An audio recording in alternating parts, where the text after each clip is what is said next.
नमस्कार। मैं छत्तीसगढ़ अखबार के यूट्यूब चैनल इंडिया आजकल के स्टूडियो से सुनील कुमार। आमतौर पर मुझको राजनीति के बारे में लिखना बोलना बहुत अच्छा नहीं लगता है। मुझको लगता है कि ये बड़ी सतही चीज़ें हैं और मैं ज़िंदगी के कुछ असल मुद्दों पर बोलना बेहतर समझता हूँ। लेकिन आज बड़ा दिलचस्प मामला उठा है पड़ोस के मध्य प्रदेश से। दिग्विजय सिंह हर कुछ दिनों में लहरें पैदा करते हैं। कोई झील के किनारे भी दिग्विजय सिंह बैठ जाए, ऐसा मैंने सुना है, देखा तो नहीं है कि दिग्विजय किसी झील के किनारे भी बैठ जाएं और पानी को 1 घंटा देखें तो उसमें ऊंची ऊंची लहरें उठने लगती हैं, जैसे समंदर में ज्वार भाटा वगैरह के समय उठती हैं। या आपने मुंबई में देखा होगा कि मरीन ड्राइव के किनारे समंदर की लहरें जिस तरह से 20-25 फीट ऊपर आती हैं। तो दिग्विजय सिंह मुंह खोलें या न खोलें, उनमें यह क्षमता है कि वो मानसरोवर जैसी शांत झील में भी वो मुंबई के मरीन ड्राइव जैसी लहरें पैदा कर सकते हैं। तो अभी तो उन्होंने मुंह खोला है। अभी उन्होंने एक इंटरव्यू में काफ़ी कुछ कहा है जिसको लेके बवाल मचा हुआ है। तो मैं अभी स्टूडियो में यहाँ आ रहा था और किसी दूसरे मुद्दे को लेकर बोलने का दिमाग था। लग रहा था कि स्कूली बच्चों से जो टीचर हिंसा कर रहे हैं छत्तीसगढ़ में, उसको लेकर कुछ बोला जाए, या कुत्तों को लेकर जो केंद्र सरकार ने राज्यों को टारगेट दिया है कि 70% सड़क के कुत्तों का नसबंदी, टीकाकरण सब कुछ किया जाए, उनका कृमि का जो डीवॉर्मिंग होती है वो भी करवाया जाए। अभी इधर 70% वोटर आबादी को लेकर ऐसी पुष्टि नहीं हो पा रही है कि कितने जिंदा हैं, कितने मर गए हैं। कई मरे हुए लोग अभी राहुल गांधी के साथ चाय पी रहे थे। कुछ मरे हुए लोगों को लेकर योगेंद्र यादव सुप्रीम कोर्ट चले गए थे। तो अभी तो इंसानों को लेके ये चल रहा है। इंसानों को लेके आपने देखा होगा बिहार में कुत्ते के आवास प्रमाण पत्र बन गए हैं, कुत्ते का वोटर आईडी बन रहा है, डोनाल्ड ट्रंप का निवास प्रमाण पत्र बन गया है। मैं ट्रंप के नाम के साथ ये गिना के कुत्ते का अपमान करना नहीं चाहता हूँ, ऐसे ही निकल गया मेरे मुंह से दोनों के बारे में एक साथ। तो फिलहाल मध्य प्रदेश चलें, जहां दिग्विजय सिंह का एक इंटरव्यू झील में ज्वार भाटा पैदा कर रहा है। उन्होंने अभी कहा कि ज्योतिरादित्य सिंधिया जब अपने विधायकों के साथ, पुराने राजे रजवाड़े हैं ये, अपने विधायक, उनके बारे में कहा ही जा सकता है विधायक नेता के जरखरीद गुलाम की तरह रहते हैं। मध्य प्रदेश की ही क्यों बात करना, हमने छत्तीसगढ़ में भी देखा हुआ है। आपने देखा है ना, वो एक इधर अभी जेल में है कि निकल गया है, मुझको ठीक से नहीं मालूम है। कुछ एक तिलक लगाता था एक नौजवान, कुछ सनफ्लावर टाइप का उसका नाम था। और वो जिस तरह से एयरपोर्ट पे और इधर नाम ले लेके एक एक विधायक का ऐसे बुलाता था, तो कई लोगों को लगता था कि लोग ऐसा इस अंदाज में तो बुलाते हैं। अब मैं फिर बोलना नहीं चाहता, फिर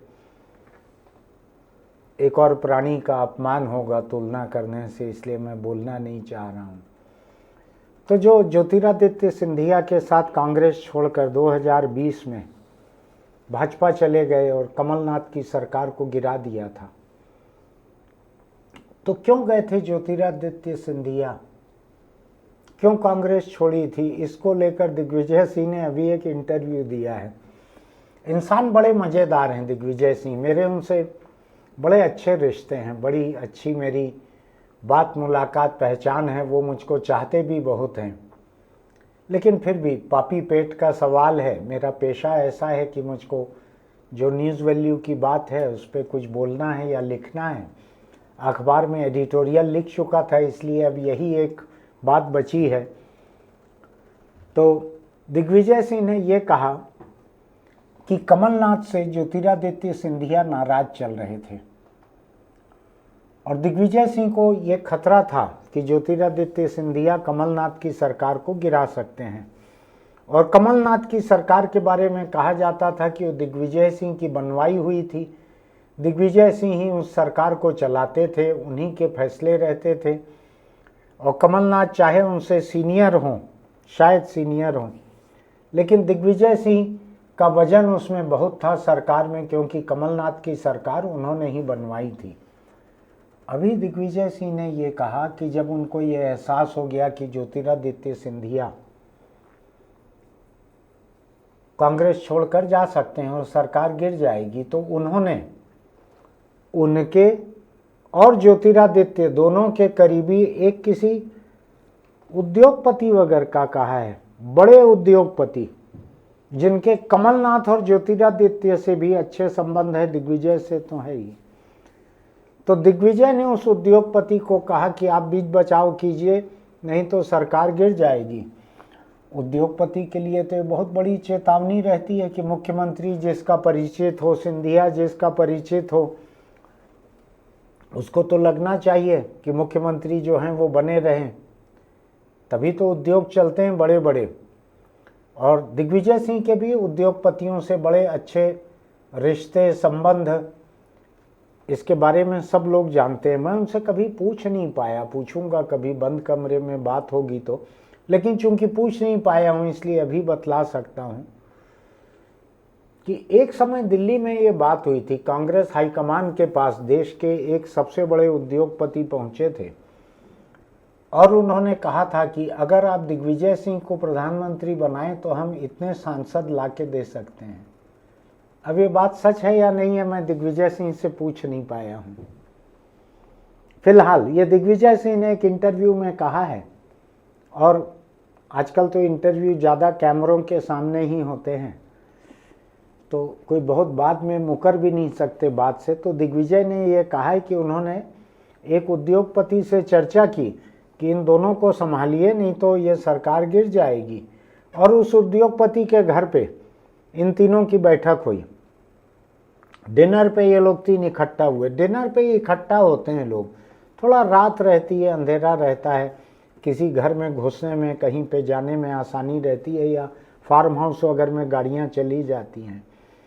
वहाँ पे बात हुई और एक बात छोटी सी आके अटक गई थी कि ग्वालियर चंबल संभाग जो है उसमें जैसा ज्योतिरादित्य कहें वैसा कर दीजिए। छोटी सी मांग थी, क्योंकि मध्य प्रदेश बहुत बड़ा है, छत्तीसगढ़ अलग होने के बाद भी बड़ा है। तो वहाँ पर अगर ग्वालियर चंबल संभाग में अगर मान ली जाती बात ज्योतिरादित्य सिंधिया की, तो उनका महाराज जो बोलते हैं वहाँ पे लोग, मैं तो नहीं बोलता किसी को भी, तो जो महाराज बोलते हैं उनके बीच में उनका ताम झाम बने रहता, शान शौकत बने रहती ज्योतिरादित्य की। मैं ज़्यादा अलग से सम्मान माधवराव का, ज्योतिरादित्य का, इनका इसलिए नहीं कर पाया। कुछ एक बचपन में स्कूल में कोई कविता विता पढ़ी थी मैंने, आपको ध्यान है क्या? हिंदी में एक, शायद पता नहीं, सुभद्रा कुमारी चौहान की लिखी हुई कविता थी क्या, बुंदेले हर बोलो के मुँह हमने सुनी कहानी थी। उसमें कुछ सिंधिया इंधिया का परिवार का जिक्र है, अंग्रेजों के दोस्त सिंधिया, ऐसे कुछ है क्या? याद कीजिएगा जरा, बहुत साल हो गए, बचपन गुजरे, आधी सदी हो गई है, तो मुझको अभी ठीक से याद नहीं है वो कविता, लेकिन आपको याद होगी।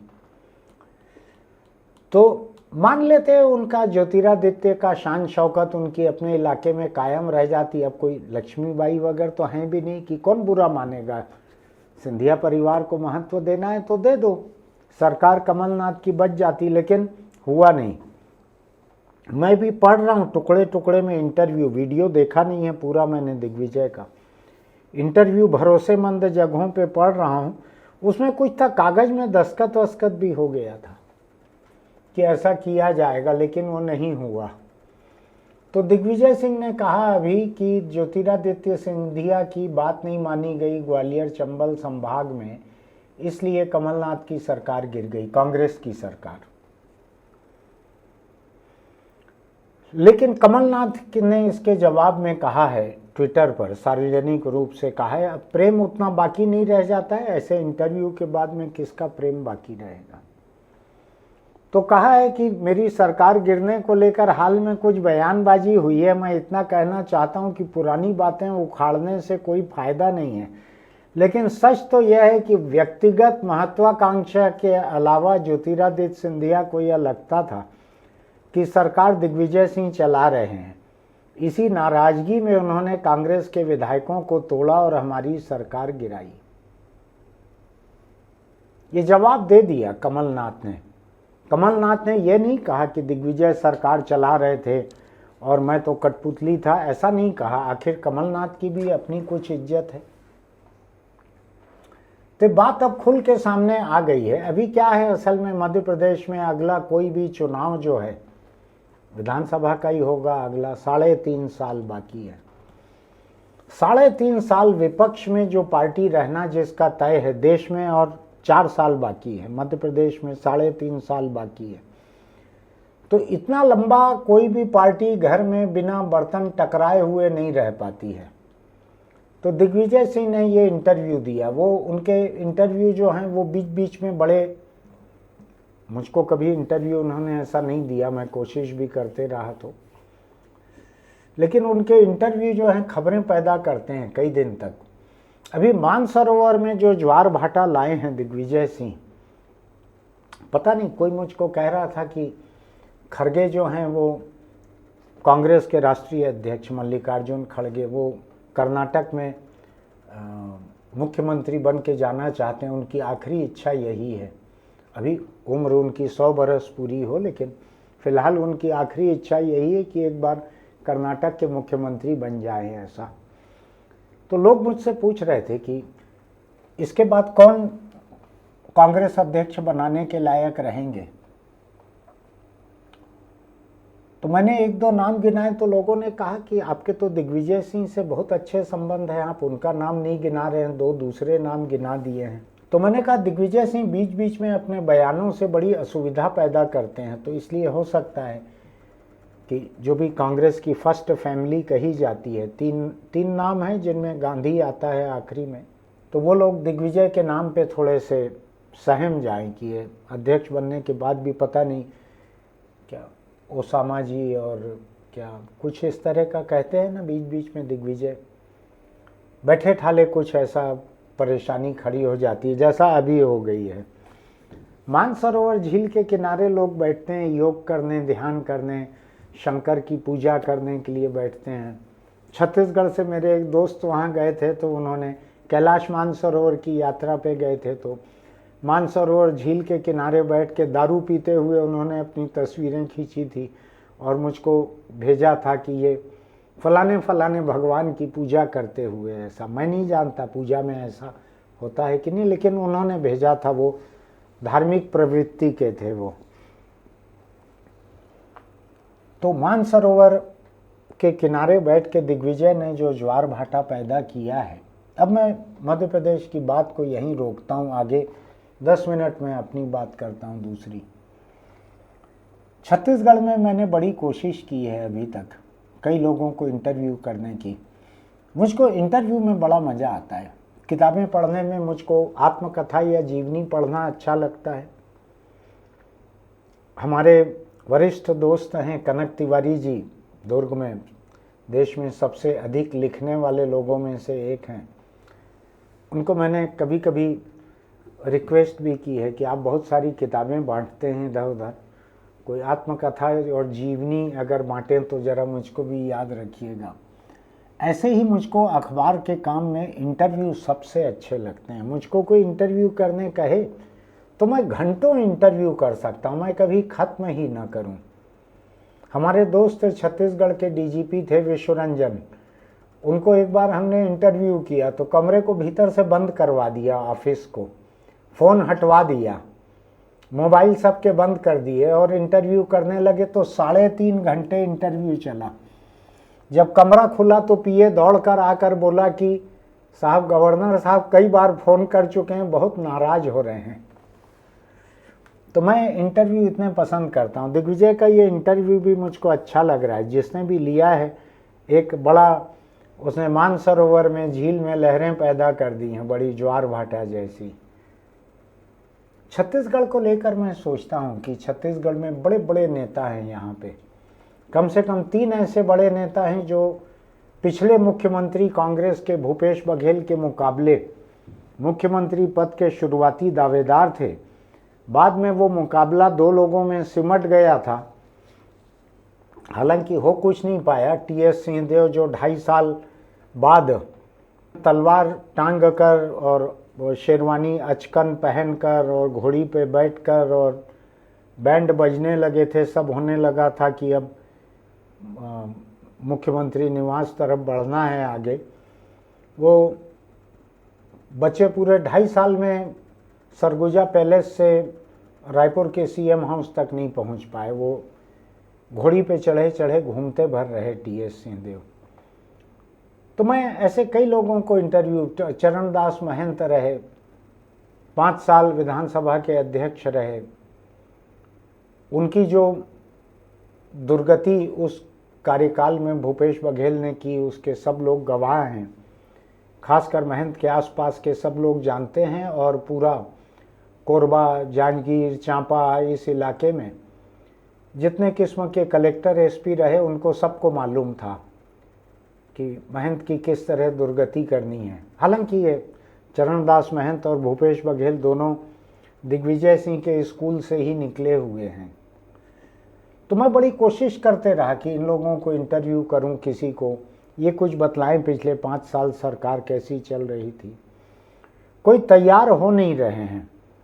तो दिग्विजय को जिन्होंने इंटरव्यू किया है, मैं उस पत्रकार को बधाई भी दूंगा कि आपने बड़ा अच्छा इंटरव्यू किया है, ऐसी लहरें पैदा की हैं, इतना बवाल खड़ा कर दिया है। आखिर ऐसा इंटरव्यू होना भी क्यों चाहिए जिससे आगे लहरें न उठें। छत्तीसगढ़ में भी लोगों को कोशिश करनी चाहिए, पत्रकारों को, कि कांग्रेस के 5 साल के कामकाज को लेकर, यहाँ गिरी तो नहीं सरकार बीच में, लेकिन जिस तरह से हारी है और उसके बाद से जिस तरह से आज करीब आधा दर्जन अलग अलग अदालतों के कटघरों में है पूरी की पूरी सरकार, इसको लेके बातचीत तो होनी चाहिए किसी से। मैं भी कोशिश कर रहा हूँ कुछ लोगों को इंटरव्यू करने की, बाकी पत्रकारों को क्लू भी दे रहा हूँ। आपको भी कोशिश करना चाहिए कि कांग्रेस के 5 साल के कार्यकाल के बारे में, उधर देखो मध्य प्रदेश या दिल्ली का कौन पत्रकार है जिसने इतना शानदार इंटरव्यू किया दिग्विजय सिंह का, बंद कमरे की बातचीत निकाल दी। अब ये पता लगाने की ज़रूरत है उद्योगपति कौन था जिससे इन तीनों का इतना घरोबा था। तो इधर छत्तीसगढ़ में इतने सारे मुद्दे हो सकते हैं, 100 सवाल हो सकते हैं, अगर जवाब देने के लिए कोई तैयार हो जाए तो। मैं तो कोशिश कर कर के थक गया हूँ। कोई मेरे सामने पता नहीं क्यों तैयार नहीं हो रहे हैं लोग बैठने के लिए। मेरे कोई ऐसे अमिताभ बच्चन जैसी हॉट सीट भी नहीं है। मैं तो साधारण सवाल करता हूं, लेकिन कोई मान नहीं रहे हैं कांग्रेस के 5 साल के नेता कुछ बोलने के लिए। पता नहीं क्या चक्कर है। तो खैर, छत्तीसगढ़ के पत्रकारों को, अच्छे पत्रकारों को चाहिए कि इनको घेरें और 5 साल के बारे में इंटरव्यू करें। जैसा एक समाचार मध्य प्रदेश से निकल के आ रहा है, ऐसा छत्तीसगढ़ से भी निकल के आ सकता है। राजनीतिक पत्रकारिता और क्या होती है? राजनीतिक पत्रकारिता कोई आंकड़ों के विश्लेषण की थोड़ी होती है, वो तो बयानों की रहती है, यादों की रहती है। और मैं हमेशा इस बात का हिमायती रहा हूँ कि नेता हों, पत्रकार हों या किसी भी और महत्वपूर्ण ओहदे पे बैठे हुए लोग हों, इनको अपने संस्मरण लिखना ही लिखना चाहिए। इनको अपनी जीवनी, अपनी आत्मकथा, अपने संस्मरण लिखना ही चाहिए, यादों को लिखना ही चाहिए। इसलिए लिखना चाहिए कि जिस समाज में आपको इतना महत्व मिला है, उस समाज को आप कुछ तो वापस दो। अब देखिए, दिग्विजय सिंह ने वापस दिया ना। आज बीजेपी के भीतर सिंधिया, हो सकता है कोई बेहतर मंत्रालय उनको मिलने की गुंजाइश रहती।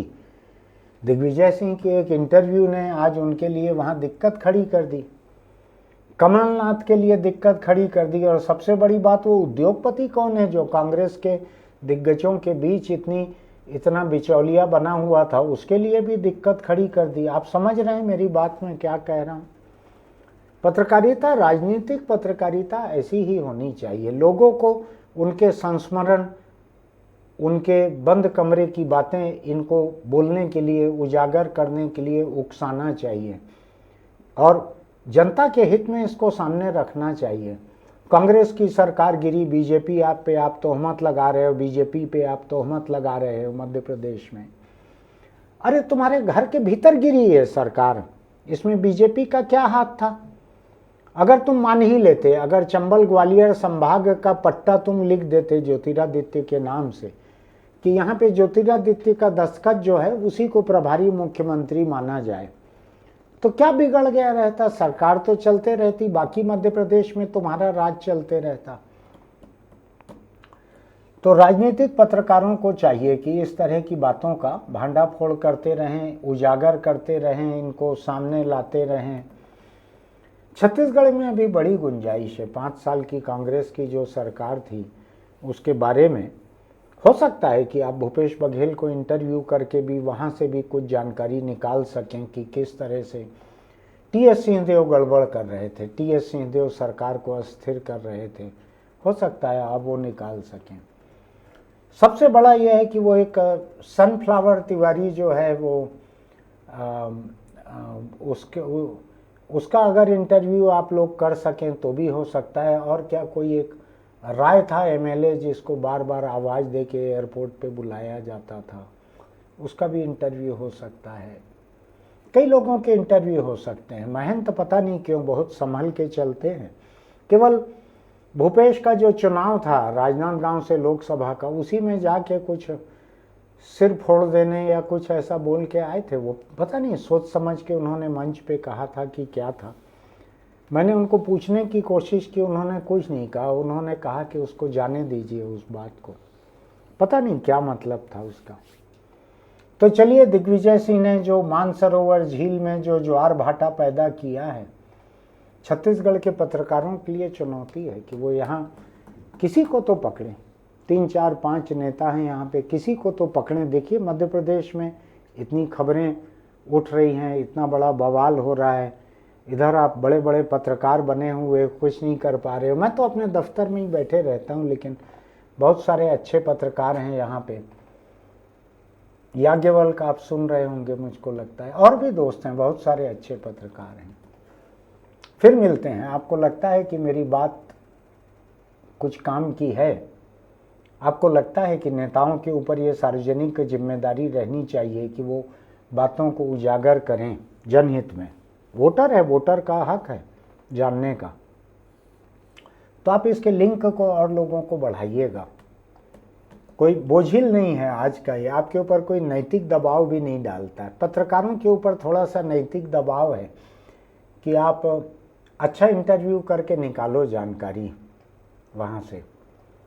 तो हम फिर मिलेंगे। आपको लगता है कि ये काम का है तो आप हमारे YouTube चैनल इंडिया आजकल को सब्सक्राइब कीजिएगा, लाइक कीजिएगा, नोटिफिकेशन की बटन दबाइएगा, इस लिंक को दोस्तों को भेजिएगा। और मध्य प्रदेश में रहें कि छत्तीसगढ़ में रहें, नेता तो दोनों जगह के एक सरीखे जाने पहचाने चेहरे हैं। और उधर का कुछ मामला अलग था। कमलनाथ जो है वो 2 साल में निपट गए थे, इधर भूपेश बघेल 2.5 साल से बढ़ते बढ़ते 5 साल तक मुख्यमंत्री रहे। तो दोनों तरफ लोगों के दिलचस्पी का मामला है। चलिए फिर मिलेंगे। कमेंट बॉक्स में लिखिएगा आपको ये कैसा लगा, इस पूरे मुद्दे पे आपका क्या कहना है। दिग्विजय सिंह, कमलनाथ, ज्योतिरादित्य सिंधिया और 4 लोग इधर के हैं, भूपेश बघेल, टीएस सिंहदेव, ताम्रध्वज साहू और चरणदास महंत। 4 इधर 3 उधर। इन 7 लोगों के बारे में आपका क्या कहना है कमेंट बॉक्स में आप लिख सकते हैं। फिर मिलेंगे। चलते चलते एक छोटी सी सलाह। कल ही मेरे प्रदेश में 2 दुपहिया टकराए हैं, एक की मौत हो गई है, 3 गंभीर घायल अस्पताल में हैं। अगर आप दुपहिए पर चलते हैं, चाहे चलाएं चाहे पीछे बैठें, तो हेलमेट लगाना मत भूलिए। हेलमेट ही आपकी ज़िंदगी बचा सकता है। वरना मैं आपको बतलाऊं, आप कोमा में पड़े रह सकते हैं अगले 10-15 साल अगर सिर पे चोट लगेगी दोपहिए के एक्सीडेंट में तो। और बिना होश में आए छोटे छोटे बच्चे इतने बड़े जवान हो जाएंगे, बिना उनको देखे गुजर सकते हैं अगर सिर की चोट रहेगी। तो मेरी शुभकामनाएं आपके साथ। मैं आपका शुभचिंतक हूं, इसलिए बार बार हेलमेट की बात सुझाता हूं। मेरा हेलमेट की डीलरशिप नहीं है, कोई मेरे दोस्त की भी डीलरशिप नहीं है। अभी एक दोस्त को हेलमेट दिलाना था तो एक दुकान से खरीद के मैंने हेलमेट गिफ्ट किया है। मेरा हेलमेट के कारोबार से कोई लेना देना नहीं है। लेकिन आप पुलिस को चालान का जुर्माना देने के लिए तैयार रहते हो, अपनी ज़िंदगी बचाने के लिए तैयार नहीं रहते। बड़ी खराब बात है। मैं आपको बताता हूँ, कोई भी न्यूरोलॉजिकल प्रॉब्लम होने से, कोई ब्रेन हेमरेज होने से, खून बहने से, सिर पे चोट लगने से पूरा घर बिक सकता है। चाहे आप लखपति रहें, करोड़पति रहें, घर बिक सकता है। इतना लंबा और महंगा इलाज रहता है। जितना बच सकते हैं उतना बच के चलिए। हेलमेट लगाएंगे तो बहुत हद तक आप अपने घर जिंदा लौट सकते हैं। फिर मिलेंगे।